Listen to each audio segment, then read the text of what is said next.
শীতের সন্ধ্যায় চায়ের সঙ্গে যদি টাটা থাকে তাহলে কী আনন্দই না হয়। সেজন্য বেসন আর নুন দিয়ে ভালো করে নেড়ে নাড়াচাড়া করে মিশিয়ে নিয়ে জল দিয়ে একটা ব্যাটার বানিয়ে নিতে হবে। ব্যাটারটা হবে না পাতলা না ঘন, মিডিয়াম হবে।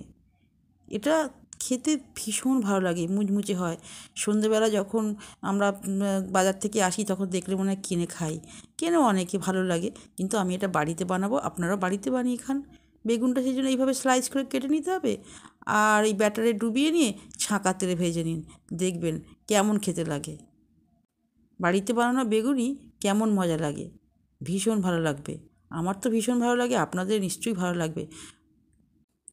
বাজারে দামও অনেক, কিন্তু ঘরে বানিয়ে খেলে দামটা অনেক সাশ্রয় হয়, খেতেও ভালো লাগে, শরীরেও কোনো ক্ষতি হয় না।